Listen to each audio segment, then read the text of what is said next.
السلام علیکم ورحمۃ اللہ وبرکاتہ۔ بسم اللہ الرحمن الرحیم۔ ایک دن حضرت موسیٰ علیہ السلام بنی اسرائیل کو وعظ فرما رہے تھے۔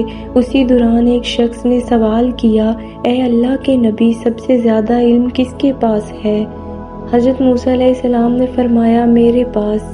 اللہ تعالیٰ کو یہ بات پسند نہ آئی کہ علم کو اپنی ذات کی طرف منسوب نہیں کیا گیا۔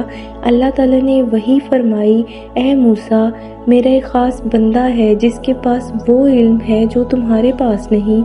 وہ 2 دریاؤں کے سنگم پر رہتا ہے۔ یہ اللہ کے برگزیدہ نبی حضرت خضر علیہ السلام تھے۔ حضرت موسیٰ علیہ السلام نے دعا کی، پروردگار، مجھے اس بندے تک پہنچنے کا راستہ دکھا دے۔ اللہ تعالیٰ نے فرمایا، اپنے ساتھ ایک مچھلی رکھ لو، جہاں وہ مچھلی گم ہو جائے وہی مقام خضر ہوگا۔ یوں حضرت موسیٰ علیہ السلام اپنے خادم یوشع بن نون کے ساتھ روانہ ہوئے۔ راستے میں ایک چٹان کے پاس رکے۔ مچھلی زندہ ہو کر دریا میں چلی گئی، مگر خادم بھول گئے بتانا۔ کچھ آگے جانے کے بعد جب کھانے کا وقت آیا تو انہیں یاد آیا۔ حضرت موسیٰ علیہ السلام خوش ہوئے اور فرمایا، یہی تو وہ جگہ تھی، آؤ پلٹ چلیں۔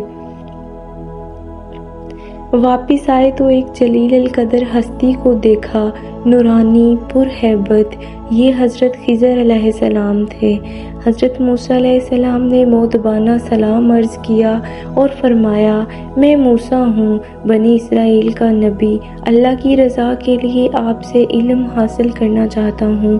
حضرت خضر علیہ السلام نے فرمایا، میرے پاس جو علم ہے وہ آپ کے پاس نہیں، اور جو آپ کے پاس علم ہے وہ میرے پاس نہیں، لیکن اگر میرے ساتھ رہنا چاہتے ہیں تو صبر کرنا ہوگا۔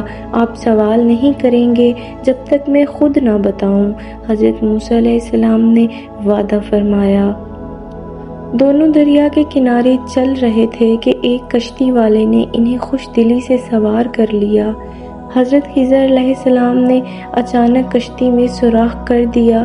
حضرت موسیٰ علیہ السلام نے مؤدبانہ عرض کیا، آپ نے کشتی میں نقص ڈال دیا، حالانکہ یہ لوگ تو ہمارے ساتھ بھلائی کر رہے تھے۔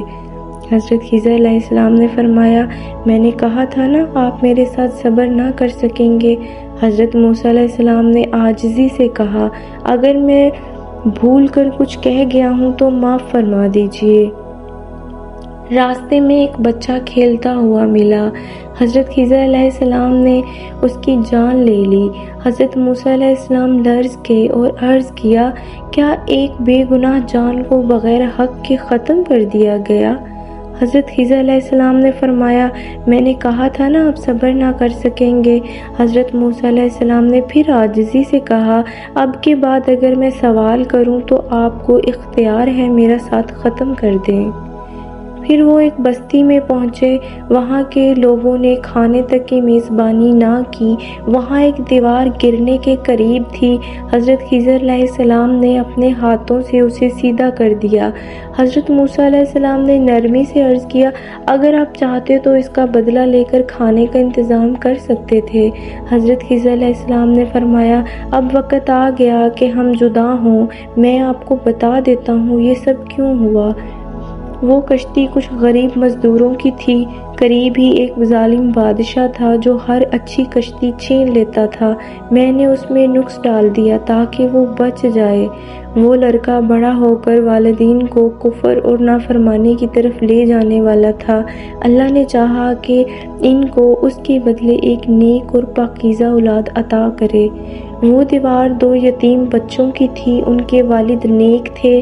دیوار کے نیچے ان کا خزانہ دفن تھا۔ اللہ چاہتا تھا کہ وہ بڑے ہو کر خود اسے نکالیں۔ پھر حضرت خضر علیہ السلام نے فرمایا، یہ سب میں نے اپنی مرضی سے نہیں کیا، یہ اللہ کے حکم سے کیا ہے۔ رسول اللہ صلی اللہ علیہ وآلہ وسلم نے فرمایا، کاش موسیٰ علیہ السلام صبر کرتے تو ہمیں اور بھی عجیب و غریب حکمتیں معلوم ہوتی۔ یہ واقعہ ہمیں سکھاتا ہے کہ انسان کا علم محدود ہے اور اللہ کا علم کامل ہے۔ کبھی کسی بات کی حکمت ہماری سمجھ میں نہ آئے، لیکن دل میں یقین رکھنا چاہیے کہ اللہ کا ہر فیصلہ بہترین ہے۔ اگر آپ کو یہ ایمان افروز واقعہ پسند آیا ہو تو اس کو دوسروں تک ضرور پہنچائیں، اور مزید ایسی روح پرور واقعات سننے کے لیے ہمارے ساتھ جڑے رہیں۔